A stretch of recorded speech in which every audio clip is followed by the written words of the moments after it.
Going to study the Russians, I would focus on Gorbachev and onward because that is the era of economic and political liberalization in the Russian Federation, fundamental change to be sure. So we will do that, okay? I would know, you guys, comparative sake, right? Comparative sake, that Russia did not look like a pre-communist state in the eyes of Karl Marx. It wouldn't have happened. It was not capitalist, it was not strongly industrial, it was not urban. And in that case, Marx would have looked upon it just like he would have looked upon pre-communist China and said, that's not really going to happen. That's not what my theory says. So that's where Lenin's got to come in. That's where Lenin has to alter Marxism and make it fit early 20th century Russia. That's the gist, you guys. That's where is what it becomes Marxism-Leninism. That is where the changes take place. So, Lenin, know the basics, please. He led the Bolshevik Revolution. Again, years, I think, contextually are helpful. 1917, Bolshevik Revolution. He leads the Soviet Union until 1924. He dies, of course, in 24. But in the meantime, he gives birth to, essentially, the Soviet Union, born in 1922. You need to know about the Vanguard Party. Remember Lenin's notion of the Vanguard Party. And again, this is still utilized in the People's Republic of China today. Communist Party is the Vanguard Party. Remember, it is two-pronged, review session people. It is the professional political organization to drive the revolution and the organization that will lead the state in the name of the people it claims to represent after the revolution takes place. Please know that. His pamphlet was called What is to be Done, in which he outlined all of this stuff. Democratic centralism is critical. You have to understand that and know that, please. Remember that the ballpark piece of this is that democratic centralism is the organizational principle of the Communist Party, both of the Soviet Union and of the Communist Party of China today. And again, it's said that decision-making and debate can take place all within the Communist Party membership. However, once the decision-making is made by the centralized authorities, in this case it is the Politburo of the Soviet Union, in that case then the decision is binding on everyone else below. It's a way to impose discipline, it's a structural piece, it's a hierarchical piece, and this still today is the organizational principle of the Communist Party of China. That's a Leninist principle. That's why we say today, you guys, think about it. Xi Jinping is not a buyer into of Marxism. He's most certainly a buyer into of this, though. All right? I would say very strongly, Xi Jinping, and again, philosophically, think about that. She's not saying everyone's going to be equal. She's not buying into the notion in China that we're going to have from each according to ability to each according to need. But she is certainly imposing Leninist models of discipline onto the Chinese people. So that's what we're talking about there. God, I don't know about this at the College Board. I'd be shocked if they ask you about it. Weak link theory, remember Lenin said we're the weak link in capitalism because we're not strongly entrenched. We can be therefore we can be easily turned. And Lenin did believe in the export of the revolution. That's again the comparative piece, you guys, where Lenin and Ayatollah Khomeini, as revolutionary figures, both believed in the export of revolution in their own way. Lenin, out in 1924. Nice turnout tonight for the last session. I appreciate that. Well done.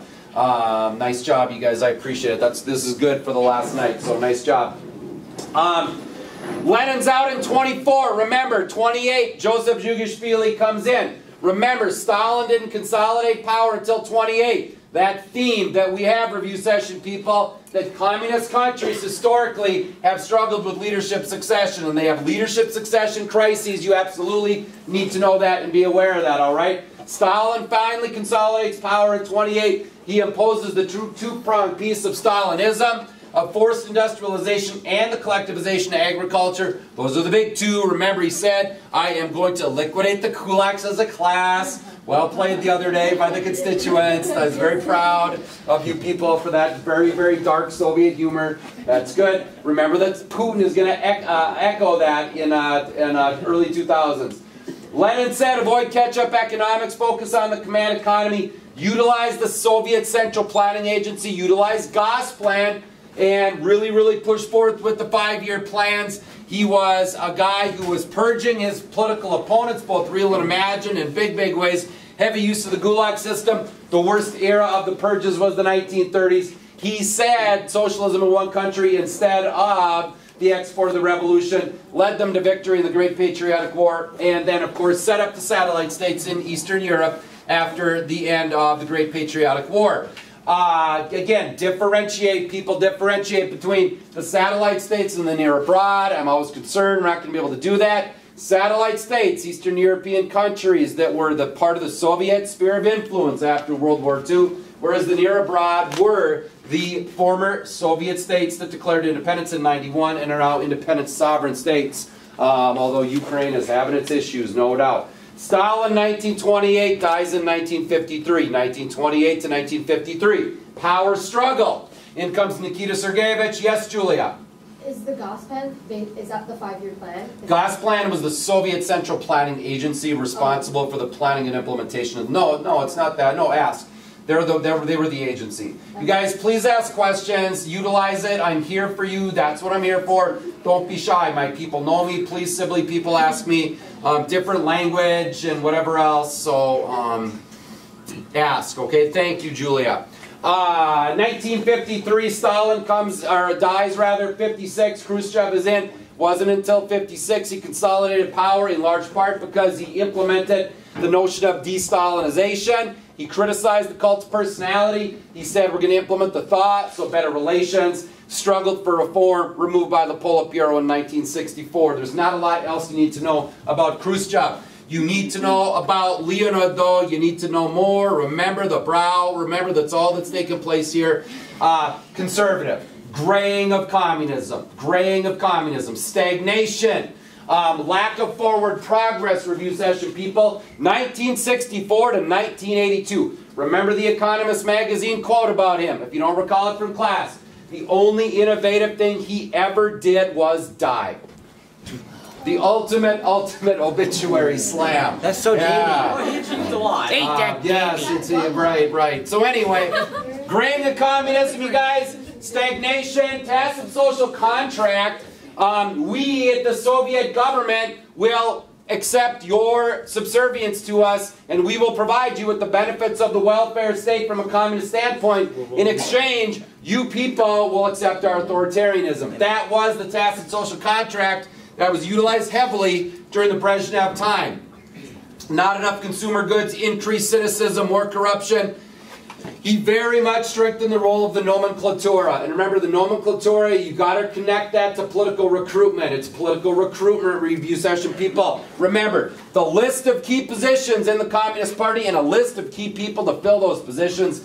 That is how you manage political recruitment. That's how you manage conservatism in this case, because you can always plop non-reformers into those spots, and off we go. He dies in 82. Don't worry about Chernenko and Andropov. You don't need to know about those two guys. We do need to know about Gorby, though. Mikhail Gorbachev in 1985, right? Young guy, 54 years old.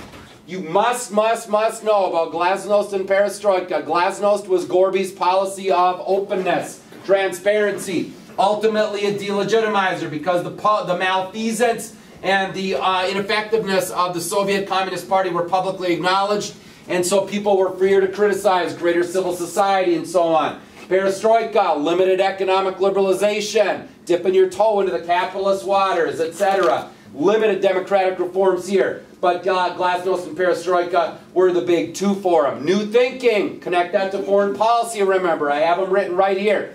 Self-determination for the satellite states in 91. Self-determination for the near abroad in 91. Satellite states before 91, 89, sorry. And again, greater engagement with Reagan, greater engagement. Remember, that is the big deal when he went to Beijing in 89. Met with Deng Xiaoping as the Tiananmen Square crisis was about, well, it was unfolding by then. And that's why the world press was there. Reformer, limited reforms, you guys. This is not shock therapy. Don't get them confused with Yeltsin. But limited reforms here. And so Gorby, the victim of the August coup of 91. Remember when the hardliners attempted to submarine him and they put him under house arrest. Gorby's out and then he's back in because Yeltsin rallies the troops against him. But by December of 91, you have the dissolution of the USSR, and you have the near abroad declare independence, and now you just have the Russian Federation, and you have Boris Yeltsin take over as president. This is the anti-gradualism peace review session, people. Remember, All those British gradual pieces we talked about over hundreds of years of solving identity concerns, state building concerns, Russia did it all in the 90s, and they fell very much on their Yeltsin-esque face there. They democratized, they implemented the free market, they redefined who they were nationally and internationally, and it went terribly so, to the tune of a 5% approval rating for Boris Yeltsin by the late 1990s, all right? So there is Boris. And remember, big decade. You must connect his decade to liberalization. Write the word liberalization by him. You have to have that, because this is the era, you guys, of economic and political liberalization in the Russian Federation. This is the decade where you must stop talking about the Politburo. You must stop talking about democratic centralism. You must stop talking about the general secretary. That stuff is still out. They still have a communist party, but it's not a communist party in the same vein as it had been before. Yeltsin survived his own coup in '93. Remember, that's the one when the hardliners were firing, or excuse me, they were sitting in the White House, and Yeltsin ended up firing on the White House, the Parliament building. Yeltsin puts through the '93 Constitution in a referendum. The Russian people approve it. And off we go. And now we have the Chechen Wars. And the Chechen gets de facto independence, identity concern, ethnic cleavage, religious cleavage in the mid-90s. And by '96 they had de facto independence. And essentially that had been achieved. It's going to rear its head again in '99, of course. The rise of the oligarchs, very, very critical. You guys know that. It is the implementation of shock therapy that leads to that. Remember that shock therapy is the rapid transition from the command to a free market economy. Have to know it well. Rapid transition from a command to a free market economy. Remember the big two that we always talk about in terms of what is going to have to take place. You have the release of price controls, all right? You got to let prices float. You're going to have inflation. And number two, you got to privatize. And that's where the oligarchs come in. That's where you get substantial wealth generated for the elites in Russia who have the connections. And please, you guys, don't get confused and just think that there's the wealthy in Russia and then there's everyone else. They do have a middle class. It's not just the oligarchs and everyone else. Don't make it that simplistic. You guys are smarter than that. So please don't do that, all right? That's the era, though. The oligarchs come in. And again, think about this. Economic troubles. The economy crashes. The social safety net is out. The tacit social contract is essentially torn up. You have medical care going by the wayside. You have jobs that have to be searched out now and sought out rather than given to people. You have that differentiation taking place. And so you have social problems in addition to that, and you have the life expectancy going down, and we have disease, and we have everything else taking place. Mafia is on the uptick, and what we have there is all sorts of social upheaval because the Soviet citizens turning into Russian citizens hadn't been schooled. For 70 years they had been told that this system was bad, and now overnight they were said, go for it, and it did not go well. So this is when you have all sorts of troubles. Yeltsin, bad health concerns, he's firing prime ministers left and right. They have a loss of international prestige. They have to go eventually to the, well, I never talked about this in the Russia unit because it's too confusing to you at that point. But in the late 90s, they had to go to the IMF for a loan. The IMF then is going to declare them to have to adhere to conditionalities in exchange for that loan. And again, neo-imperialism charges. Don't think that went over well with the Russian people in the late 1990s. Yeltsin resigns December 31st, 1999. In comes Vladimir Vladimirovich, and that's what's going to happen, okay? I love that quote from the Putin biography, Man Without a Face. I think that sums up the 90s really well. Remember that one, okay? The older generation of Soviets, now Russians, had lost its savings to hyperinflation. And they had lost their identities because the Soviet institutions had been destroyed. They're without an identity. They're without the finances. And in that case, they're looking for something. And Vlad's going to be a guy that gives it to them. Noel? Okay, wait, so did they accept like the IMF structural adjustment plan, or did they deny it then in the 90s? They accepted it, but they were able to pay it back pretty quickly because oil prices then spiked and they were able to get it back. Oh, yeah, thank you. I appreciate you asking. All right, we move to Putin's Russia now. Thank you for asking. 93 Constitution, bicameral national legislature. You guys, lower house with the Duma, upper house as the Federation Council. It's a federal state, just like the Soviet Union was a federal state. Remember, it's a federal state in both cases because they have multinational populations. Be able to make those connections, please. Very centralized, though, in both cases in a huge, huge way. semi-presidential system, which we'll get to, and I'll talk about the key institutions. Remember that the Russian Federation review session people is federal, but it's asymmetrically federal. And remember that means that sub-national units are granted more constitutional power than others. As in the republics, they're the ones that have it. The republics are the home to the major non-Russian nationalities. That's your Chechens. That's your Ingushetians. That's going to be a lot of the stuff that we see in the North Caucasus.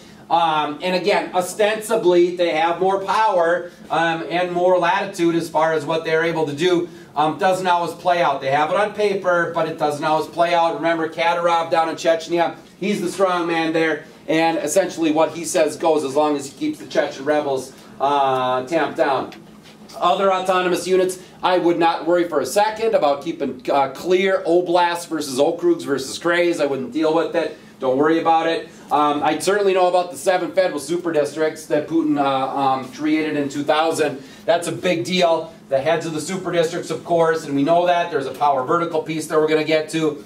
But I think, again, the bottom bullet is important, and that's the Chechen piece I talked about. The regional leaders. If you're a leader of one of the Russian regions, as in the Chechen leader Kadyrov is, if you demonstrate your loyalty to the Kremlin, you're going to be able to get away with what you need to. That's that reciprocal arrangement that takes place there, and that's what Chechnya has had, especially so since the Second Chechen War took place. Presidency of Russia. They screwed this up on the AP test. I've talked about it in class a couple of times with you guys, so you should remember this. Kids a couple of years ago, they had the thing, right? And it said, can you describe 2 reasons why the Russian presidency is so constitutionally powerful? And people went into Putin right away and talked about he crushed the Chechens, and he's got a cult of personality, and he got an offer on it, all right?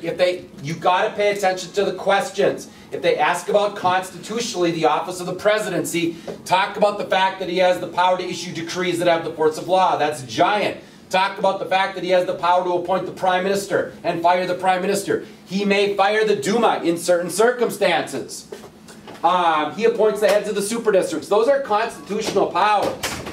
In charge of the foreign policy, commander-in-chief of the armed forces, controls the power ministries, controls the FSB. There are all sorts of reasons there you can talk about the president being powerful, none of which has to have to do with Vladimir Vladimirovich by any case. Very powerful chief executive, majority runoff for the selection method. Remember, it was 2 consecutive 4-year terms by the 93 Constitution. That was changed as of 2012. Now 2 consecutive 6-year terms. Yes, Mark? Is super districts a term that we can use on the AP? Absolutely. Absolutely. Yeah. That's a constitutional piece. The super districts is a constitutional piece now. That was a law added in, so that's absolutely, totally valid. It's a good example for so many things. Power vertical, presidential power, the way federalism is utilized in Russia. No doubt about that. Okay. What's FSB again? Federal Security Service. Federal Security Purvis. It's the way the Russian acronym is. I don't know, ask Vass or something in here. She can maybe. Yeah, there's something that's going on there. Yes, we won't break down all the translations right now. It's confusing. All right. Prime Minister, domestic policy, social and economic policy, supervises the non-power ministries. You guys, prior to Vlad assuming the prime ministerial chair, these guys have been no names. You're not going to be asked about Fradkov or Zubkov or these guys. It sounds like I could just as well be making them up. It's who it actually was in a couple of cases.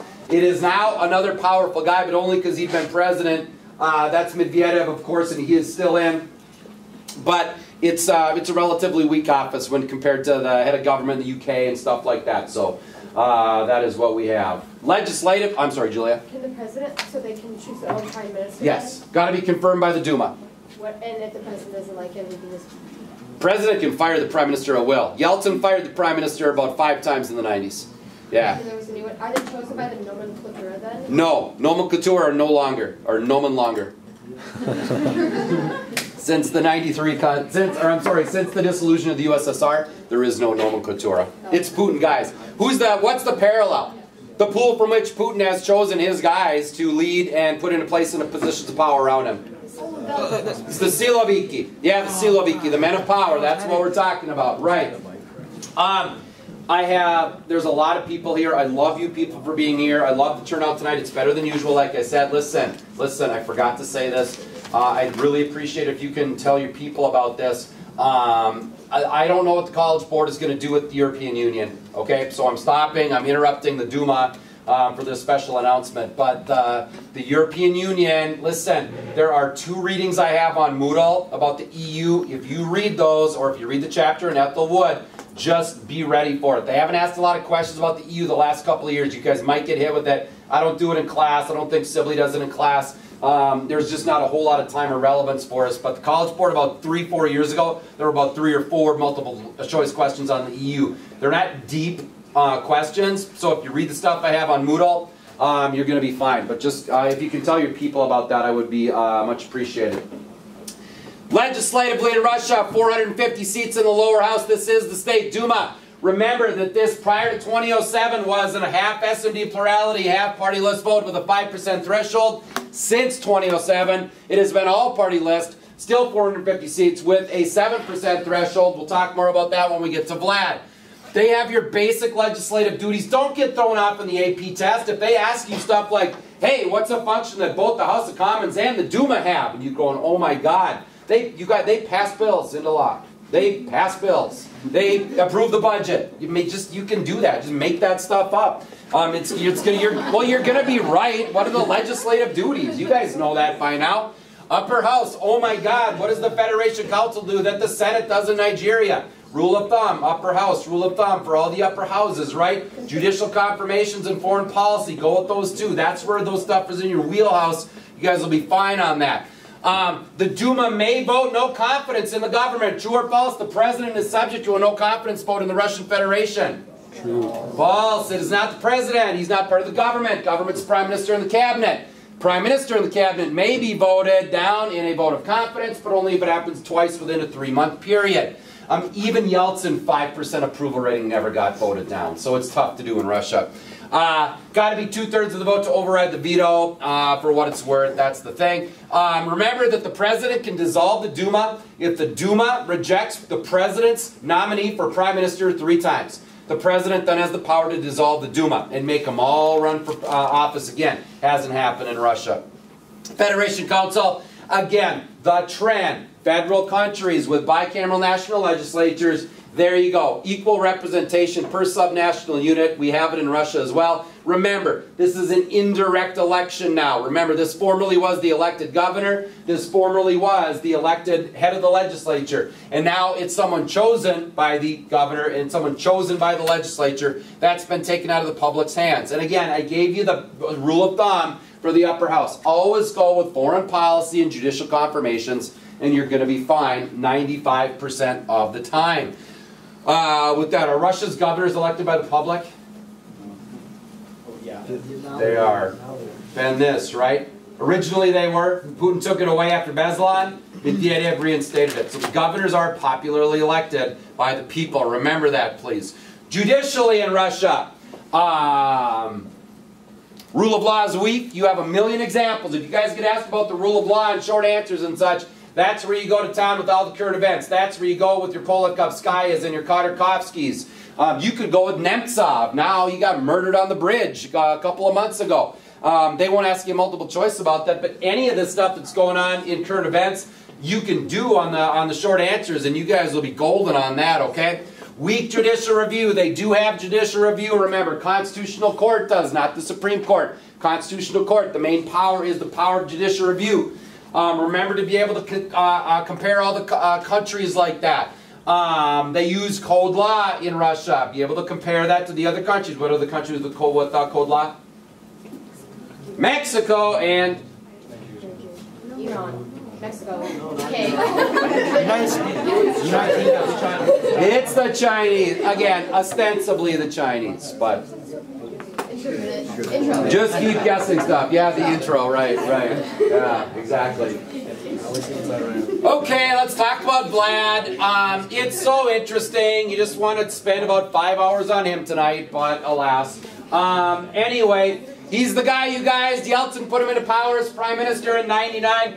Remember the August bombings. That's when he started gaining legitimacy. It was those bombings in Moscow in August of '99 when hundreds of people were killed, and they blamed it on Chechen rebels, and right away they said it's the Chechens, we're going to throttle them.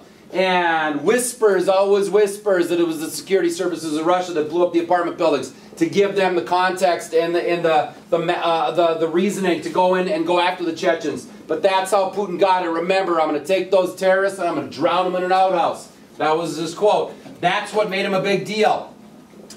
He was as charismatic and as exciting as that as head of the FSB. That's how charismatic and as exciting he is now, essentially. But he starts to build up his power base then. Yeltsin resigns, New Year's Eve, '99. Vlad gives his address to the nation. I showed you the little speech thing in class.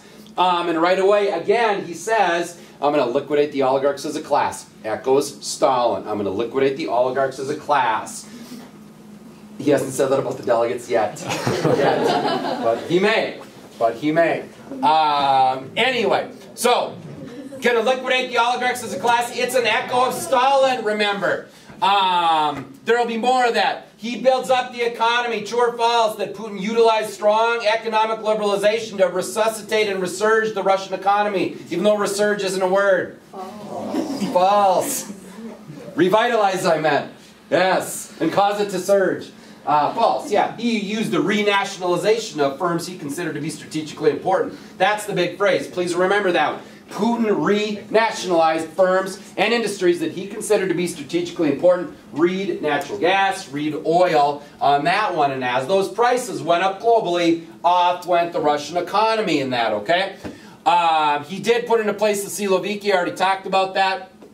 Putin utilized Russian trauma from Chechnya to centralize his power. He was very effective at it. It was after Beslan, he starts to really try to cement all of this stuff. He altered the Duma for 2007, again, to eliminate independent candidates and eliminate smaller parties. And concretely put United Russia more so into power. Federation Council, he went away from the direct election method so that he was able to manage. Because remember, at the same time he was changing the Federation Council selection method to say, hey, the governor can choose someone. He was saying, I think I'll choose the governors, too. I mean, then that was happening right after Beslan. So now Vlad has said the president may remove and name the regional governors, and then that regional governor is going to name one of the members of the Federation Council. So that's some serious, serious power vertical that we're talking about. Power vertical, hierarchical power structure in Russia's executive, in which power emanates top-down, vertically, not horizontally, right? Power emanates top-down from that guy in this case. Big enhancement of presidential power on the whole. He's creating super districts. He's naming governors. He is able to shift the electoral method now. All of this is taking place. Don't mistake now. Don't start to get into things like, well, he has the power to name the prime minister. That was there already. Don't confuse constitution with what Vlad is doing. Managed democracy is one of those phrases. I'll talk about that in a minute. Illiberal democracy has been Vlad. That's been the hallmark of them. I'll talk about it on the slide, but you guys know elections take place, civil rights and civil liberties are violated in that way.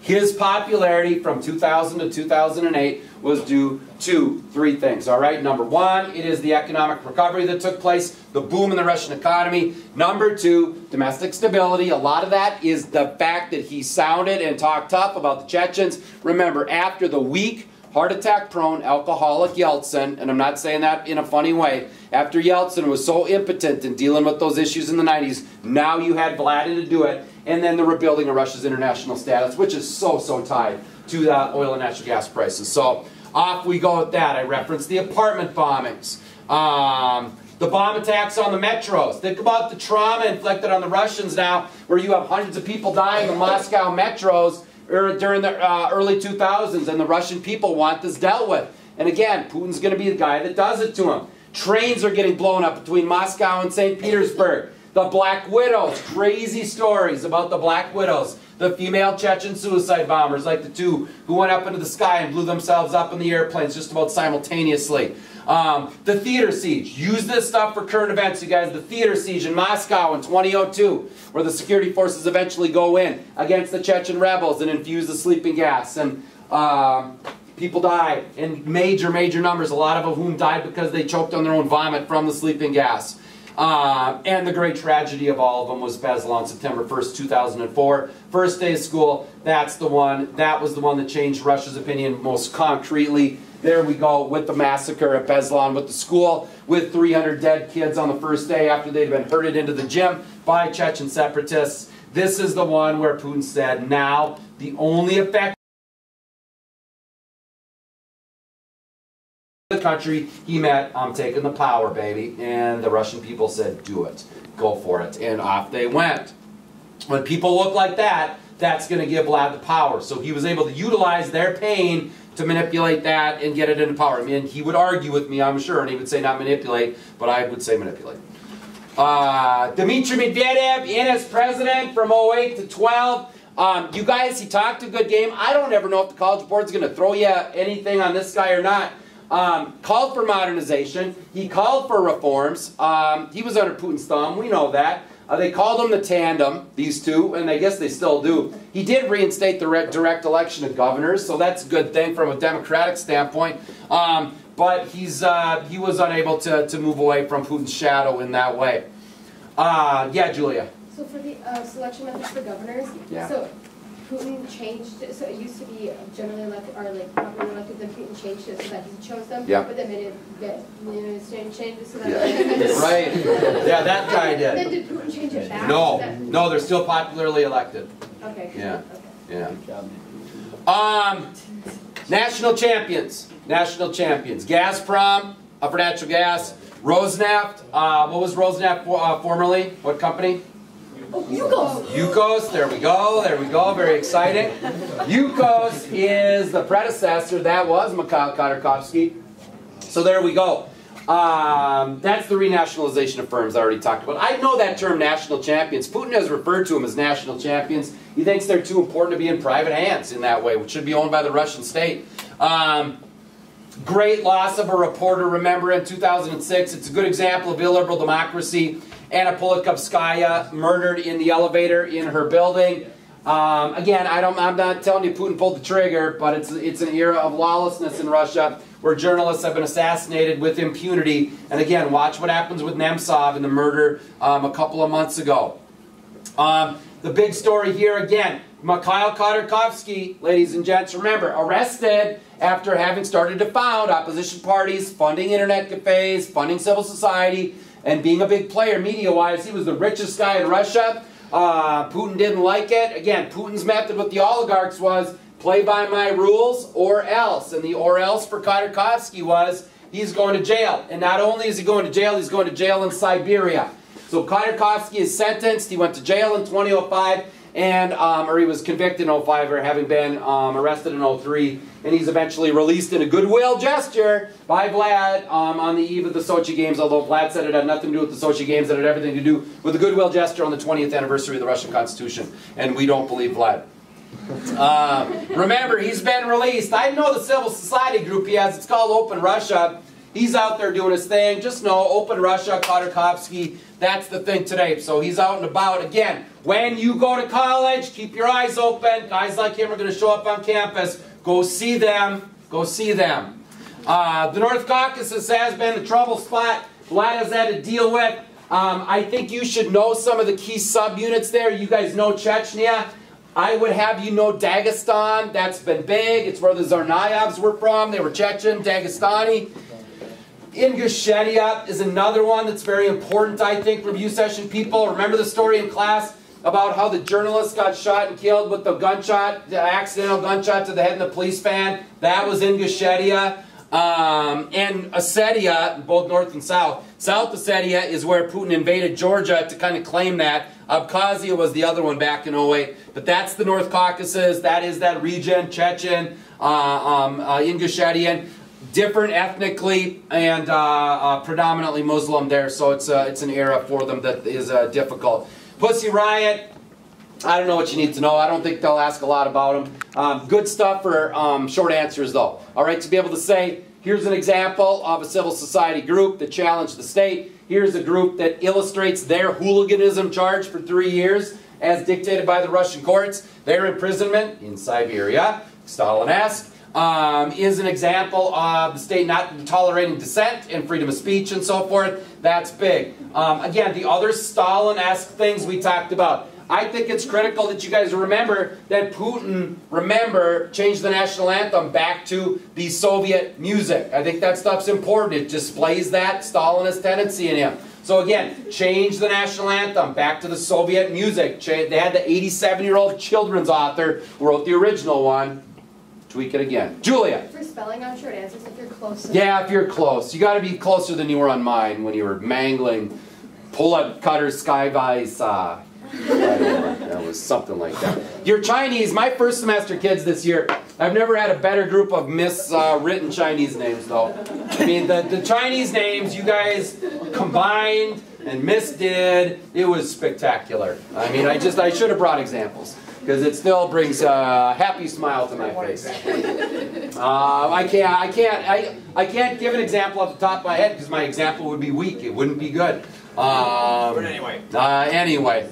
Alexei Navalny, all right, he named United Russia the party of crooks and thieves. Party of crooks and thieves. Remember, he made his name as a blogger, and he was a thorn in the side. There he is getting sentenced to 5 years in jail. Not going to have to serve it at this point. He's on probation. He did run for mayor of Moscow. Remember, September of 2014. Loses, but got 27-28% of the vote. It was a big deal because the Putin candidate was expected to do better than that. Navalny, again, a good one for civil society in Russia. Just because I wanted to show you again. It's going through today, figuring out, what do I want to show or not. Just because you should see it again and squirm, gentlemen. That's so terrible. And just because we remind you about the Russian burst of population that takes place on June 12th sometimes, and just because when you're seniors, we want you to think about that because your school is just starting next year, and it's going to be the day after September 11th, and just give a nod to Russia that day, okay? All right. Putin-era terminology. Illiberal democracy, violations of civil liberties and rights take place, albeit elections take place as well. I'll get to it. Sovereign democracy, that's what Vlad has said. We're a democracy, but we're sovereign. Don't tell us what to do, world. It's the same kind of thing that we'll talk about with China, except China just says we're sovereign. They don't say the democratic part. It's true. Hybrid regime. College Board wants you to know that now. Part democratic, part authoritarian. It's a regime that is part democratic, part authoritarian. I mentioned managed democracy. It's a democracy, but they manage it the way they want to. And I want you to know parties of power. A party like United Russia is a party of power in that case. And I think you should know the party that was the precursor to United Russia. What was the first political party that was built as a vehicle for one Vladimir V. Putin? Was that you? Russia. Unity. Unity. Well done. Unity. Let's do it. Okay, Duma elections of 2011. I have 5 minutes for the Russians. The Duma elections of 2011. Remember, United Russia took a beating. They lost a bunch of seats. Communists did better. Everyone did better. You should know the parties that are in the Duma. It's those four right now. And they'll have elections. Keep paying attention, ladies and gents. December, they'll have parliamentary elections. Watch what happens in December. You're done with the class, but it matters. You guys know that. The big thing you need to know about is the demonstrations and protests after the elections. Biggest challenge to Putin's Russia during his time. And this is before his resurgence of popularity Vass. So Yabloko isn't in the... They're not. They were prior to 2007, the 5% to 7% threshold thing shut them out. Do we have to know anything about Garry Kasparov? I know he's an opposition figure. Yeah. Like on the AP exam? Oh. I don't know. So we can put it in our free response. Yes, it'd be great for free response. Yeah, Noel. How big were the NEMSCA protesting? Boy, I don't know. These were more sustained from a number standpoint. The main march for Nemtsov was big. They didn't have the staying power of this. Yeah, good question. You guys remember Putin gets reelected, and it's an overwhelming 63.5% victory for him. Off we go again. The crackdown begins and is undertaken. They're going to limit people's ability to protest. They are going to do these kinds of things. I'm going to run out of time, so I'm not going to list all this stuff. But they're going to crack down on demonstrations. I think you need to know things like they're making it difficult for non-governmental organizations to operate in Russia. They're stricter laws, stricter oversight, stricter regulation. That's an important one, okay? We talked about Pussy Riot. Know the September one, please. They increased their government's ability to convict people on charges of treason and espionage. It makes it easier to convict people and put people away. All right, so that's very important. And again, USAID, when you're talking about foreign organizations operating in Russia, they got the boot in October. This is a crackdown that takes place. Again, this is before Putin's resurgence in popularity. The legacy has been a weak parliament. Federalism has been eroded. The courts have been politicized. The independent media has been, by and large, eviscerated. Civil society reduced. Corruption has continued. That's the Putin legacy at this point. Political participation, it's weak party ID, weak party image in Russia. We've gone over the parties. Highly personalized, this bullet's really important. In Russia, by and large, parties have been built around strong individuals rather than long-lasting ideologies. I know Nashi, if you haven't seen the video, I haven't had time to show it to every class this year. If you haven't seen the Nashi video, go on Moodle and watch it. It's 12 minutes. It's very, very worth it. I don't know if they're going to talk about the Popular Front. This is one of those things I just don't know, you guys. I barely hit it in class. It's not a big deal. When Navalny nailed United Russia for being party of crooks and thieves, Putin started inching away from United Russia, and Putin said, I'm going to start this new thing called the Popular Front. And it was going to be kind of an all-encompassing political organization. I think since Putin has garnered more and more popularity, he hasn't done as much with that. But I don't know. The College Board, who the hell knows what they're going to ask you? 55 questions on 6 countries, and they ask you some inane stuff that's just absurd. So be careful with that. I already talked about that, so we won't do that. The anti-gay legislation, that's a good comparative piece, you guys, with Nigeria in the last couple of years. Which 2 countries in comparative politics have seen very, very strong anti-gay legislation? Nigeria, I've been talking about it with my second semester people for the last 2 days. Remember, Nigeria, the 14 years in prison. You can get 14 years in prison for Russia, again, if you're accused of spreading gay propaganda to minors. Good example of that, the beatings that have been going on. This is the law that the Russians have put out now. The propaganda of distributing information amongst minors about non-traditional sexual attitudes, non-traditional sexual relations. Look at that slide. That's a good one just from a wordiness standpoint. It'll explain what the Russians are doing in regard to that. All of that stuff with the Ukraine is foreign policy. Don't spend a lot of time figuring out what's going on in Donetsk versus Luhansk and Kiev. Please know this, though, that the Russians are very concerned about foreign influence and Western influence in the near abroad. Places like Ukraine, places like Georgia.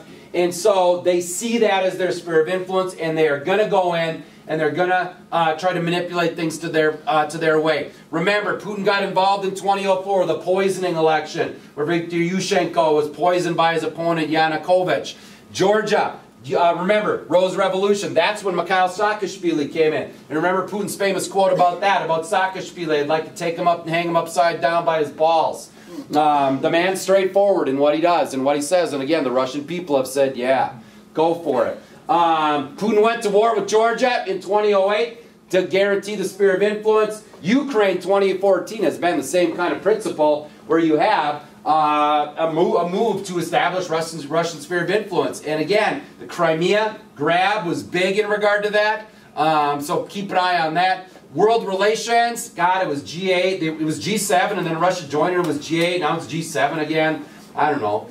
Be careful with that one on the test. They are WTO, please know that. What's the only country in the AP6 that is not WTO? Is it Nigeria? Intro, UK, Russia, China. It's Iran. Iran. Oh no, why? Stuck with the gut, Kai. Stick with the gut, I mean. I know. They are Big Five. There we go. Take a look at Ukraine, bridge between East and West, you guys. There you go. European Union coming right up to Russia's borders. NATO and the EU coming right up to Russia's borders. Putin signing very emotionally the papers annexing Crimea. God, he just loves looking like that. He just looks so dandy. Shanghai Cooperation Organization, China, Russia. Bombings before the Olympics. I know we got to go to China here. Legitimacy, that's not bad. I'm like 2 minutes behind, and I think I started a minute late. Not flawless timing. No. That's not flawless timing. It's pretty darn near flawless timing. He looks like he's got the swag. Okay, that's a whirlwind. He's made a legitimate swag.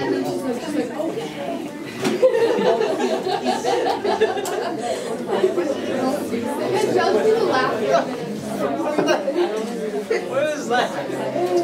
What is that? All right. That's the laugh gallery. Okay. All right, let's go for the Chinese. Lots of stuff to talk about. I will get you out of here at 7:30, okay? Or at 7:32 or something. Remember that. Use irony properly. It's just the greatest statement. Going with the women at the beach, and watch for them this summer when you guys are at the beach. And if you see someone, please take a picture, get a selfie, send it to me so I can use it in class, because it's too good not to. Online? What? Can you buy those like online? Oh God, yeah. Yeah, go for it. Yeah, go for it. You can use it for either a Pussy Riot costume or for that. Can you buy maybe like? Can you maybe like? What if you wanted like? Okay, settle down, people. Settle down. We love the energy. 1949. I'm not going back with Mao now. All right. You know that in the early 20s, the Communist Party is formed. You know that it's civil war between the Kuomintang and the Nationalists, same name, and the Communist Party. We know that in 1949, the Kuomintang flee to Taiwan, and that sets up the root of Chinese-Taiwanese tensions to this day. You haven't corrected me on any misspeak so far. That makes me nervous because I'm going very quickly. You're doing pretty well. Okay, thank you. I appreciate that. Yeah, go after me. I mean, if I'm, Oh, yeah. yeah, I know. You know me well enough. Yes. I'm sorry, I have one. So you said that Russia's a hybrid regime? Yeah. It's not. Well, in the How? review book that you tell us to use, they said authoritarian. Oh my God, I hate them. I just hate the College Board. I hate them. In the FO workbook, because that's what they use. Yeah, and I disagree. It's like when they say Russia's a rentier state versus Mexico. Yeah, do what Ethel says. She has more ins than I do. Thank you, I appreciate that. That wasn't a misspeak, that's a disagreement. Yeah. Okay, take a look, you guys. Let's go with the Chinese. Tiananmen Square, Mao, October 1st, 1949. China has stood up. Remember, century of humiliation. Foreigners had reduced China to semi-colonial status through things like Treaty of Nanjing, through the imposition of those treaties. And China now, under Mao, is saying we're standing up in 1949. So up we go, Tiananmen Square, there we are. Mao's tenets were collectivism and egalitarianism and the mass line theory. Constant contact between the party and the people. Got to know that one, please. Autarky, self-reliance. Make sure we know that A word there for autarky. And again, College Board will not ask you much about Chairman Mao. I mean, I would know the very basics. Know that, like Stalin, he executed about 1 million landlords. Know that he collectivized agriculture. Know that in 1956 he put forth the notion that we're going to let 100 flowers bloom and 100 thoughts contend. And then he got blistered with criticism, responded with the anti-rightist campaign in 1957, and that's the big mass campaign that kicks us off. Great Leap Forward, you need to know about. Great Leap Forward was the terrible leap backward that China did take under Mao. 30 million people dead. Just the awful, awful thing. Chinese lore today, it is the Great Famine. The attempt at rapid industrialization, mass mobilizations, these were the backyard furnaces. How many now of you have seen To Live by this point? Yeah, quite a few. You guys know then that, boy, that's a Chinese history lesson right there. The melting down of all the metal and the giant communes in the countryside and so forth. That's the Great Leap Forward. It's a huge failure. Mao steps down as president in '59. As a result, it stays on as chairman of the Communist Party, 30 million dead. He comes back with the Great Proletariat Cultural Revolution, 1966. Cultural Revolution, cult of personality gets built way up. Little red books are burgeoning now, and this is when You have get rid of the olds, get rid of the old thoughts and old customs and old culture and old habits. This is when they say, we're going to purify, let me try that again. It's very hard. It's much easier when I say that in Mandarin, but I'm just trying to go with English tonight. He is going to purify his ideological thought and purify others as well. And get rid of ideological opponents to Chairman Mao. Utilize the Red Guards. You guys remember, those were the youth challenged to bombard the command post, to challenge authority, attack your teachers, close your schools, burn your books. Get rid of and go after artists and lawyers and teachers and doctors.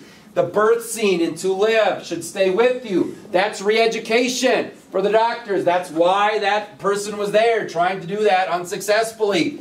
The sending down for re-education is very important to understand. Re-education through labor in the countryside. They still use it today. It's one of the things that she has said we're going to get rid of, but it is still there, unfortunately, in that way, okay? Mao said we're going to go after the olds. Mao said we'll promote egalitarianism and collectivism, and you couldn't be a capitalist roader. If you were accused of taking the capitalist road, you're going to get sent down for re-education. Deng Xiaoping sent down for re-education. Xi Jinping's father sent down for re-education. All sorts of people. It happened to so many millions in China. And this really only came to the conclusion when Chairman Mao died in 1976. After which his wife arrested, of course, Chairman Mao, or Madam Mao rather, married to himself. In a crazy coincidence, his wife's first name was Chairman. Last name. That's interesting. Yeah, it was very interesting. Yeah, one of history's real quirks. Anyway, the Gang of Four, I'm trying to say, Gang of Four was responsible for a lot of the excesses. Giant part of the Chinese history there. There we go with their images sent down for re-education. And then 76, here we go. Leadership succession crisis. I wouldn't spend 2 seconds worrying about Mao's anointed successor. Don't worry about Hua Guofeng. Jump right into,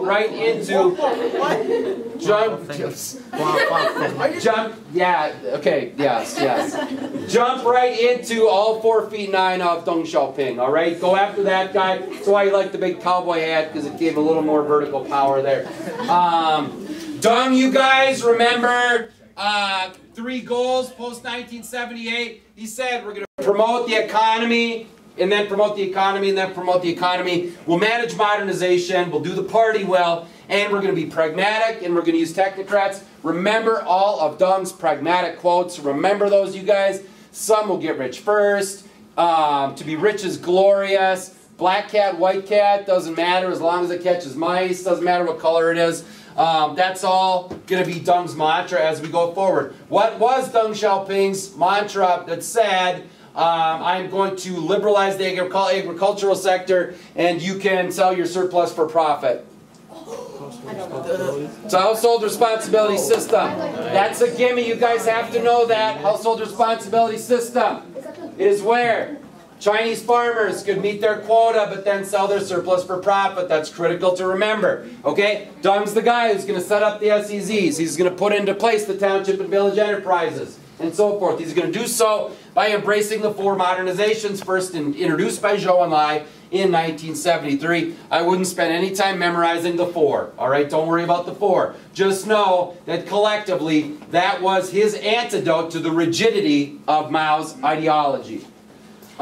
This is the economic evolution. I do want you to know, though, review session people. People's communes under Chairman Mao, they are gone when Deng comes in for the most part. I just referenced that one. TVE's decentralized economic policy making under Deng. Economic decisions made in concert by local officials and Communist Party business people. I know contradictory, but that's what it is. And then SEZs. We know that was the biggie on the East Coast. Remember that the southeastern coast was where the SEZs were implemented. That's where that's taken place. Laboratories of capitalism. You guys, laboratories of capitalism. Private property allowed, private investment, foreign investment, tax breaks, private profit. It's laboratories of capitalism. It's one of the great comparisons with the Russians. To think about the Russians and shock therapy and letting it all go at once versus the careful managing of this. And remember, and I'll come back to this because I don't do it in every class. I do the Southern Tour thing because, you know, t-shirt and all, but Deng had to undertake the southern tour to make sure the Chinese were okay with this. And I'll talk about Xi Jinping in just a minute in regard to that as well. This took off, remember, up the coast, led to the coastal inland cleavage that we see in China, a lot more wealth concentrated here. It has led to the mass migration to the coast. What is the term for the people collectively who have abandoned their household registration to move to the coast in search of work? Floating population. Floating population, thank you very much. What is the household registration thing? Wow, look at you guys with your hukou. Very good. Yeah, very nice. Yeah, that's impressive. Well done, review session people. Shanghai, I've talked about it. That's the change, right? The Pudong district, going from that to that in Shanghai. You guys know that, Huangpu River and all. Remember, Deng was all about economic liberalization without political liberalization. Review session people. Remember Wei Jingsheng. Wei Jingsheng, author of the Fifth Modernization, and said, Deng, we got to have the Fifth Modernization. We got to have democracy. And Wei called him a dictator. Wei signed his name, slapped it on the democracy wall. Wei ended up with 15 years in prison, eventually released to the United States. But you should know Wei Jingsheng from that standpoint. And Wei's counterpart, 30 years later, who is now in prison as a result of his document promoting democracy, is whom? It's that one Chinese guy. It's that. Liu Xiaobo. Liu Xiaobo. Charter 08. Charter 08. Dang it. Tiananmen, giant for us, you guys, remember? Got us a democracy, so interesting. I wish we could do a term just on this. It is civil society. It is the uprising after the death of former General Secretary Hu Yaobang. This is where Deng said, we're not afraid to spill some blood and the world's not going to care. Eventually that is what's going to take place, except the world did care. Giant civil society, suppression by the Chinese here. Again, it's when Gorbachev was visiting, so the world's press was focused right there. Goddess democracy is destroyed very quickly by the 27th Army in China as a result of that. Okay, all right, here we go. Yeah, I know. I know. Yes. Yeah, now the men, now we all got real sad.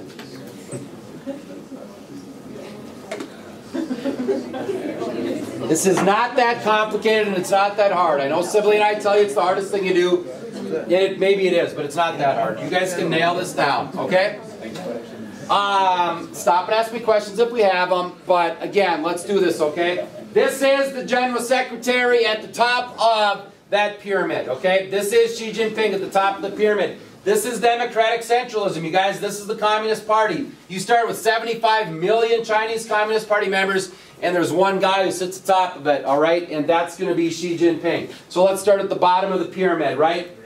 You have your party cells, you have your local party congresses, etc. You work your way up. You have your provincial party congresses, and all of this is within the party. Remember, there's no elections on this side. Eventually, you work your way up to the National Party Congress. That, how often does that meet? 5 years. 5 years, good. All right, 2,000 members, ballpark, meets every 5 years. It'll meet again in 2017, last in 2012. They meet only once every 5 years. They choose about 200 to 300 delegates to be part of the Central Committee of the Chinese Communist Party. Now we're working our way up. Remember, we started with 75 million and we're down to 200. Those 200 will choose the Politburo. The Politburo then is down to 24 or 25, depending on what it is. It's 24 right now. Then they choose from this, really, from here though, the Central Committee is going to officially choose 7 members. In this case, it was formerly 9, now it's 7 members of the Standing Committee of the Politburo. This is the apex of power in the Communist Party of China. This is the most powerful political body from a decision-making and policy-making standpoint in China. Don't get that confused. You know they're going to try to confuse you with the National People's Congress, which is constitutionally the highest organ of state power in China. That's not talking about policy making. They're going to ask you again, like I said, about the highest organ of state power constitutionally in China. That is code speak. That's just what the Chinese Constitution says. That is the National People's Congress on the state side of things. But if they ask you about what's the top decision-making body, policy-making body, or political power body, it's the Politburo Standing Committee. It's that, okay? And it's headed by the Gensec in that case, okay? And which faction has more people on it right now? Is it the Princelings or the Populists? Thank you very much. Okay, normalization. Top leadership like Xi Jinping will serve 2 5-year terms. That's one of the normalization pieces that will take off. Remember that the GenSec heads up the Central Military Commission. That's organizational parallelism at its finest because there's a Central Military Commission on the other side. And the General Secretary heads both of them. Organizational parallelism. Very, very important. Central Military Commission. Top body in all of China in terms of the formulation of military policy and defense strategy. And again, understand that. Remember, Deng Xiaoping, never General Secretary. Deng Xiaoping, never President. Deng Xiaoping was, however, chair of the Military Commission. That's where his power was born in that way. Secretariat. Here we go. Now, this is that stuff that's a little peripheral to you, but you need to understand. The Secretariat is the administrative arm of the Politburo and Politburo Standing Committee. All right? They are the body that is in charge of planning and supervising the implementation of policy. I'll say all that again, okay? The Secretariat is the administrative arm of the Politburo and the Politburo Standing Committee. The Secretariat plans and supervises policy implementation as directed by the Politburo and the Politburo Standing Committee. They oversee the Central Party organizations as well. I've given you the propaganda department in a big, big way, all right? So the propaganda department we know is in charge of the dissemination of all news and information. It's so bizarre to walk into Times Square and see that state-run Chinese media outlet with that giant TV screen in Times Square. What's state-run media in China again? Xinhua. Yeah, Xinhua. Remember Xinhua. Got to know Xinhua. That's so bizarre. Next time you guys go to New York City, look way up on one of the big things on Times Square, and there's a giant Xinhua TV that's advertising the Chinese state-run media. It's just this interesting conflict and difference there. So, LSGs, you guys, leading small groups, that's not in any of the books. It's really powerful in China. College Board doesn't give it enough play. These are the bodies of trained policy experts that advise the Politburo Standing Committee in their fields of expertise, and the Politburo and Politburo Standing Committee. LSGs are trained policy experts that advise the Politburo and Politburo Standing Committee in their areas of expertise. Example, Taiwan Affairs, leading small group. Taiwan Affairs LSG is giantly powerful in China. Central Discipline Inspection Commission, what's the one word you got to associate with that? Corruption. All right, corruption. It's been very big under Xi Jinping. It's the anti-corruption element. That's a really, really powerful body with Xi's focus on going after tigers and flies. That's become uber important there. That's our once-over of the Communist Party. We can come back to it if need be. However, let's go on to the state side of things. Now, remember, the two phrases I give you before we talked about this are this: that the government and state of China are functionally and organizationally distinct from the party. The government and state are functionally and organizationally distinct from the party. Organizational parallelism. The government, the state, essentially acts as the administrative arm for the party in carrying out policy that's decided by the policy upperlings in the Chinese Communist Party.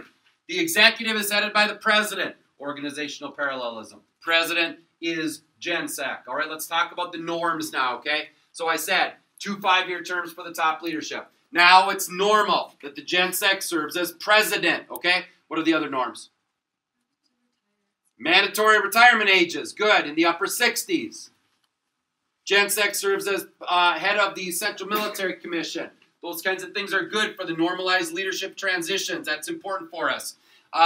Premier is head of government, all right? That is Li Keqiang right now. Remember that the president, you guys, doesn't get his power from being president. The president is powerful because he's general secretary. So you get asked about that, about these other leaders like Xi and Hu Jintao. Where do they draw their power from? It's their position as GenSec in that way.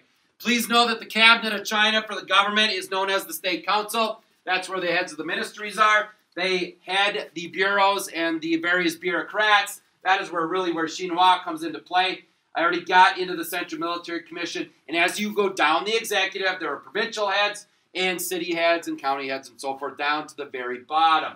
Legislatively, National People's Congress is the top body in all of China constitutionally. On the state side, they pick the president, They may remove the president. They have been a rubber stamp. They've gotten stronger in recent years as far as debating goes. I think that's probably going to wane because Xi is ruling with the iron fist right now, and we're moving in an authoritarian direction, again, more so in China. Provincial and local congresses beneath them down to the village and local level, that's where the elections take place in China. Village and local levels of the People's Congress side, that's where the elections take place, okay? Judicial in China, you have virtually no rule of law. You have code law use. You have no judicial review. And you have a very politicized judiciary. All right, so those are the four we look for in terms of how we do this thing. 2,000 to 3,000 people executed annually. The use of black jails. We've talked about black jails, the extrajudicial pieces where hassles, for lack of a better word, are shuttled into those things that don't exist, but they really exist. We know that, and we'll talk more about that in just a second, I think. There's Ai Weiwei's finger, in case you'd missed it since the unit, so we'll just see that for a second and move on. Wei Wen, please know the term Wei Wen for stability review session, people, all right? It is the notion that China values stability. It's why the Bo Xilai scandal was so disruptive to them, because it happened in a transition year. Avoid open factionalism like we saw in Tiananmen. Don't have large-scale social unrest like we saw in Tiananmen. And keep the military on the side of the party like they did at Tiananmen. What's the name of the domestic security service they have created to deal with domestic dissent? People's Armed Police. People's Armed Police. Yes, I forgot. These are Michael's countries. Yes, I didn't say that because he's Asian. That sounded very bad. No. Ask his class. The guy knew everything in Russia and China. Ask his class. Yeah, I mean, the rest of them just sat there. They could just sit there, and Michael would talk and have the right answer. Come on. I mentioned Hukou, Guanxi, personal connections that allow you to get things done in China. Danwei is your work unit, and your work unit provided under Mao the iron rice bowl, and that was going to be through that in that instance, okay? So there we have it, the formula for stability. Modern trends of the party. Keep them in mind, please. You got to sustain economic growth, although it has slowed. Keep appealing to nationalism. It's really gotten strong under Xi, Big Papa Xi, or Big Uncle Xi, however you want to translate that. It's working out well for him. Big shift to technocratic politicians instead of revolutionary politicians, although there's a revolutionary fervor under Xi. Man, I think this is going to be different when I'm teaching this in a year and a half. I just think it's so interesting the way he is doing things there. Limited expansion of individual freedoms. That's the loosening of the Hukou rules. That's my asterisk for that, you guys. This is the loosening of the Hukou rules. They've made it easier for people to migrate to smaller and medium cities. It's still hard to get legal registration to live in places like Beijing or Shanghai. And they want orderly transitions of power, all right? And we had one from Jiang Zemin to Hu Jintao back in 2002-03, and now they had another one from Hu to Xi in 2012 and 13. Again, that's why the Bo Xilai trial was such a big deal. Know those two things about Jiang Zemin, okay? His policy set included, from a party standpoint, the three represents. The party will represent the majority of the people, which, again, is Chinese code speak for saying we will allow capitalists into the Communist Party, all right? It's pragmatic. It was not controversial. It is what it is today. He was also the one who banned the Falun Gong. What was my pronunciation, people? Falun Gong. That was better. That was better. That was better. I'm working on it. Banning that group, civil society in the late 90s, they are still repressed, very much so. People in prison, and that's Jiang's legacy in that way. There they are in Guangdong, down in the south. Hu and Wen, again, you guys, weak leader. He's going to be looked upon as being weak and conservative. Not a lot of innovation there. I still don't think you guys laugh about my joke about Wen making a joke about Deng Xiaoping being short. I don't think you laugh about that well enough in class. I'm still hurt and disappointed by it. They focused on scientific development, harmonious society, environmental responsibility a little bit. You wouldn't know it necessarily from looking at the air, but they did. More person-based society. Remember Grandpa Wen with the earthquake victims and everything? We talked about that a great deal. Harmonious society. It's what we had. I always give you guys 2008. I think it's that momentous year. I think this illustrates so much about China, all right? That the 2008 riots took place in Tibet because of, remember, the key thing is the infusion of the Han population out into Tibet to try to tamp down and demographically overwhelm the Tibetan people. So you have the Tibetans rebel against that, and again, it's the year of the Olympics. China doesn't want to deal with it. So that's a problem, and the riots take place. Going to have the torch protests as a result of that. The earthquake was horrific. Again, man, I say Nepal, what a tragedy. 7,500 people dead in Nepal right now. 85,000 people dead here. 85,000. And it's Ai Weiwei saying you got to check about this tofu construction because schools were pancaking and apartments were pancaking while the government buildings were standing up. Just like we saw with Mexico in the in 1985. Here is, again, Wen on the ground, talking to the people, and he's emotionally connecting with the people. Ai Weiwei, putting the people on lists, putting the children, the dead kids on lists in his art studio to publicize them.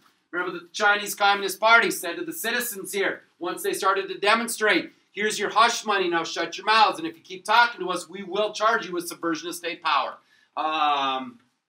It's on the eve of the Olympics. They want that to go away. This can't happen on the eve of the Olympics because it's supposed to be perfect.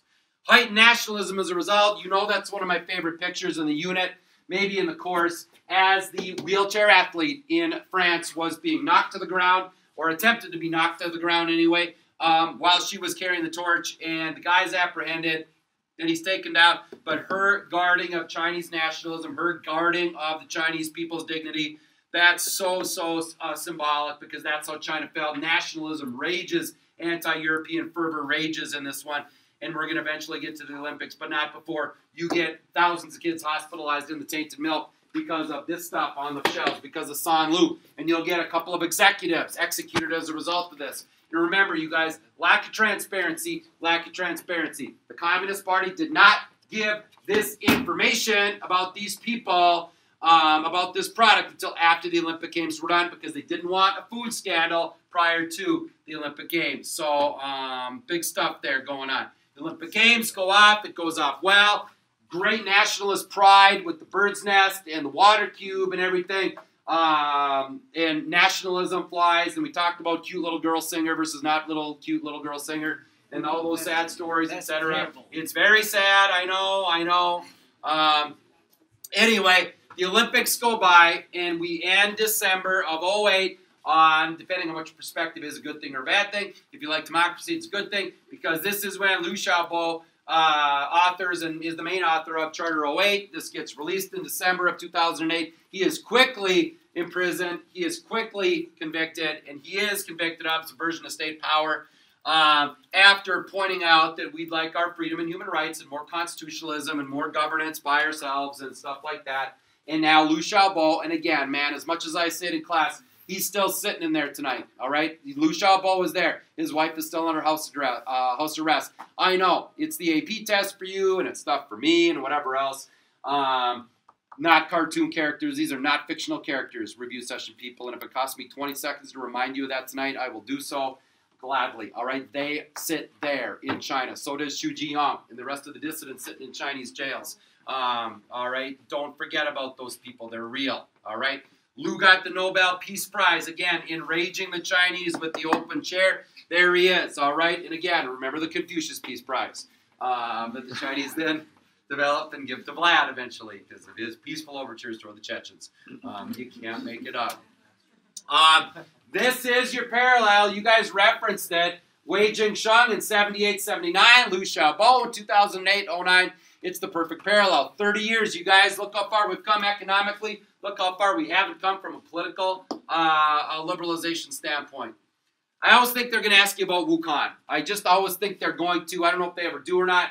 Wuhan is the village in China which demanded new Communist Party leadership, and the party caved in eventually after tremendous protests. The people got to vote for their own leaders. It's a small victory for democratization in Wuhan in China. But in the end, it's 4 years later now. Nothing's really come of that. So I thought it was maybe had the potential to be a big deal in 2012, 2011 when it happened. It hasn't really came to be. Dissidents, you guys. I don't know what they're going to ask on the multiple choice, but be aware of these guys. Remember the crazy story of Chen Guangcheng, blind activist, going to be a foot massage? No, I don't want to be a foot massage. Teach yourself law, defend victims of the one-child policy, and then get arrested, 4 years in prison, then house arrest, and then let's break out of house arrest, even though we're blind, and we will escape and eventually get to the American Embassy. And wow. And he has a new biography out that'll be really interesting. So check it out, all right? And watch for him on the East Coast when you're out there, because he's in the U.S. You know we love Ai Weiwei. And watch for this guy's art wherever you go. You're going to run into it. Dissident artist. Remember, he's been roughed up by the Chinese authorities, made a name for himself, defending the rights of the Sichuan earthquake victims. Giant presence on social media, of course, Twitter. How many people here does he follow on Twitter? All right. Oh, I was hoping I was the only one. Seriously, more than one? No, how many people? No, who does he follow in here? Yeah, that's right, right here. That's right. Thank you very much. I'll take a sunflower seed. Yes, I will, yeah. Thank you very much. Watch Ai Weiwei, so interesting. Black jails, you guys, I referenced it. You guys, black jails. Great stuff for the short answer, right? Here comes Kai, and he's a hassle. He's going to complain about illegal land expropriation. And I'm the local official. I don't want him to go to Beijing because I don't want the national authorities finding out about it. So I'm going to stick Kai into a black jail. And it doesn't exist, and his family doesn't know where he is because I say he doesn't exist, and everyone knows they exist. It's a great example of the lack of rule of law in China. I tell you about Tang Hui in class. Remember, she was the gal whose daughter was sold into prostitution. She was the gal who eventually got the kid recovered and then didn't like the sentence that was handed out. And so she challenged the Chinese courts. And by challenging the Chinese courts, she got sentenced, not the Chinese president, she got sentenced to re-education through labor. And then she was released because of the netizens' outcry. And then she was able to sue the Chinese Communist Party in court and win. And so that's the story there that's so interesting. They still use house arrest big time, Vass. Do you think they let her win? I don't know why. I don't know why. I'd have to really look at who the judge was. Yeah, I don't know. It's this little case, maybe. It was only $476. So it's not like she bankrupted him. I don't know. Interesting. That was a big salary for her at the time, though. I know you guys snicker about that, but they still use re-education, and I know I got to move on. Boshilai. Rock star, Politburo, former mayor of Chongqing, and ticketed, I think, for the Politburo Standing Committee in 2012. And his wife, remember, she got convicted of murdering the British businessman Neil Haywood. They couldn't have that, so they took this guy down for corruption. They charged him with corruption, and he got a suspended death sentence, which means he's going to be in jail for the rest of his life, is Boshilai. So just know that. Remember, rock star in the Communist Party, for the sake of stability, they sentenced him to life in prison. So he's there. And did he cheat? Yeah. And you know, he certainly wasn't the only one. It's like saying that about Khodorkovsky. I said earlier that Xu Jiang is still in prison as well. He is. That's him. I think you should know his movement. I think you should know the New Citizens Movement. I wouldn't worry about this one, but I'd have you know the New Citizens Movement. That was Xu Jiang's group. He was sentenced to 4 years in prison. He sits in Chinese jail today. Pro-civil society, pro-transparency, pro-rule of law. For the New Citizens Movement, all right? So he is there in jail today. First the economy, then the environment. That's been the mantra that has produced that. Remember that we've done that. They have tried to combat it. You guys, in the Olympics, they only allowed certain cars on the road on certain days. They shuttered factories at times. They tried to promote green energy, Three Gorges Dam, to produce hydroelectric power and everything. But that's been the result of all of this. And yes, that was my air for a week in Beijing and a week in Shanghai. It was that. So go for that. Yes, and remember, they're still doing that. And there's your glorious sunrise or set or whatever. There's your blue sky. It's just, again, you can't make that stuff up. It's amazing.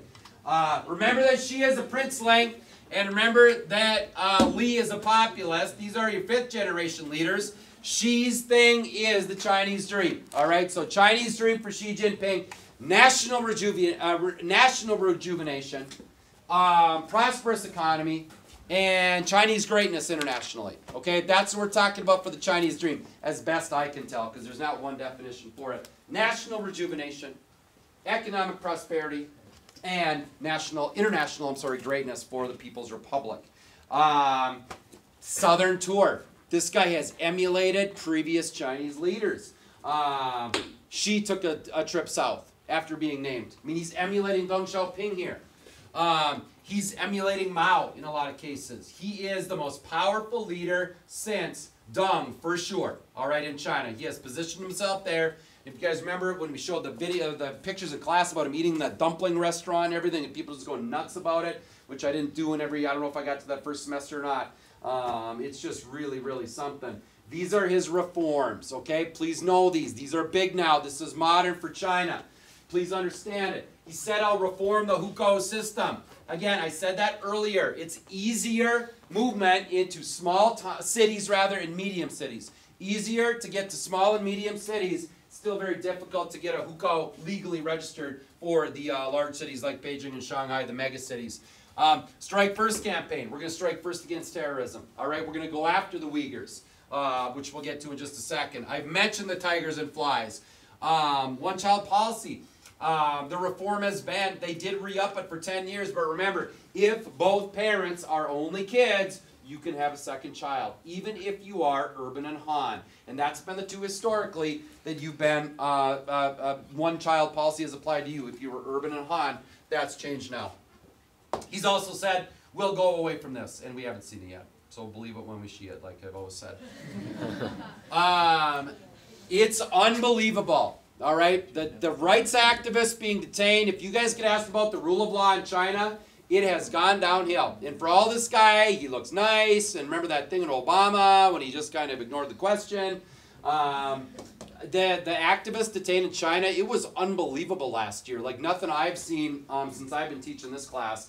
And so really, really something. He's been hardline. All right, so when you talk about the trajectory of China under Xi Jinping, you know, it's really that's been the case. And he has positioned himself with a cult of personality that we haven't seen since Chairman Mao. Deng never had a cult of personality. Deng was always behind the curtain. Xi has put himself out there, and he is definitely the most charismatic leader in China, and he's giantly popular, 80% approval that we've had in China in a long, long time. These are things I didn't formally get to. I don't think I did them first semester. You don't just read it on the PowerPoint. Okay, it's on Moodle, like I said. Warnings by the party against Western-style democracy. We want to warn people against promoting, quote, universal values like Western notions. Don't focus only on neoliberalism. That can be dangerous. And don't be criticizing the party's past. Let's move away from criticizing the party's past. It doesn't do us any good. Look at that on the PowerPoint. That's good modern stuff for you guys to have down. Just like this one is. She sent out the memo to the top party leadership. These are things that we're going to have universities avoid. Universities should avoid universal values. Again, Western-style values. Western ideas about freedom of the press. Strong civil society and these kinds of things. Again, he is saying avoid focusing on mistakes of the party in the past. It doesn't do us any good. So there's a lot of oversight, a lot of glossing over there in that case. And let's please avoid judicial independence. He's a tiger. All right, if you want an example about Xi Jinping going after tigers, the former security chief, Zhou Yongkang, sorry, mispronouncing now in his mind. I'm trying to speed through this for 3 more minutes. That's a tiger, all right? Former security chief, he's going to go to prison for an awfully, awfully long time. These are modern problems in the economy. Unemployment, social class cleavages, inefficient state sectors. The SOEs, the state-owned enterprises, are still out there, very much so. The pollution is awful, like we've said. Product safety is a question mark because of the lack of regulation.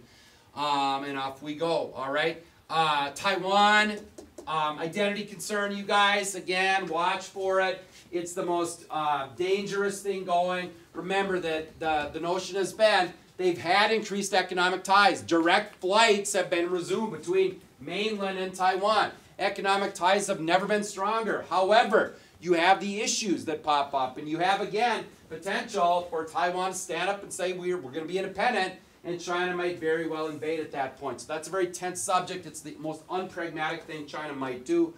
And again, Xi Jinping is saying, yep, one country, two systems. One country, two systems, much like they've said with Hong Kong in that way. This one is the one that's reared its head so big. The Uyghurs in Xinjiang province, you guys, the identity concern and the cleavages out here in the northwest with the Muslim group. And again, their natural alliance with Central Asia, not with East Asia. And so that's been the case. Remember the riots in Urumqi in July of 2009, where that was the one where it was these guys beating each other up in the streets and going after each other.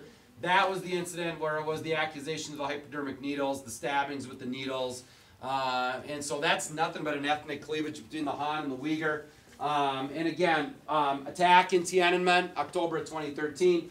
Lots of attacks going on here. As you can see, the worst of which, of course, remember the Kunming attack at Kunming Rail Station when you had the group of people go in with the masks on and knives and start slashing everyone, and you got 29 people dead, and it seemed to look like that. That's why Xi is saying we're going to strike first, we're going to strike hard at these people. And again, you know I love that picture from a political and religious control standpoint. Think about what they're making these Muslims do out in Xinjiang. You're bowing to Mecca, yeah, but you're bowing to the Chinese flag. Great from a symbolic standpoint about how the party seeks to impose religious controls, political controls on religiosity. One-child policy, it has slowed their growth rate successfully. It has done so very grotesquely at times that we've talked about. It has produced an aging population. It has produced a group of people here that aren't going to be able to support everyone up there once they grow and once they get older. And so China's going to have the big problem. If they're smart, they're going to ease that thing more so they can have a bigger population base of that working age. We'll see if they do it or not. But that's been the thing. Deng Xiaoping implemented that, and it has been very successful in slowing the growth rates, albeit at a terrible price for a lot of the females. 97, Hong Kong goes back, one country, two systems. And that was the source of the protest last fall. The Umbrella Revolution will likely be very much too new to be on the test. I would guess the Umbrella Revolution is going to be far too new. It kind of kicked off last summer. I don't think it'll be there. It would be spectacular though for the short answer section. So if you have that, talk about civil society, talk about wanting more rights, and again, talk about the Chinese not going in Tiananmen-esque with the tanks, but talking with them and listening to them and saying, oh, that's interesting, we're glad to hear what you want to say. No, that's our answer is no. And let's say it again, it's no. And so watch that. This will pop back up too. Remember, 17-year-old Joshua Wong should be an inspiration to you. Emily. Why isn't what? It is. Yeah, it is bad there. It's just, it's not evident there as much. Again, rains help it. And rains do help it in that case. I've mentioned the Three Gorges Dam, largest dam in the world, hydroelectric power. Had to uproot a bunch of people. It's a good example of authoritarianism. They had to uproot 1 million people to make way for the dam when the reservoir blocked up on the Yangtze. Control flooding, provide 1/10 of China's electricity needs. But again, they think it's set off earthquakes too, because the project was quite frankly that big. So trade-offs. Look at that flawless timing. Yeah. All right. Okay. No, I didn't. I want to watch. Okay, listen. You guys,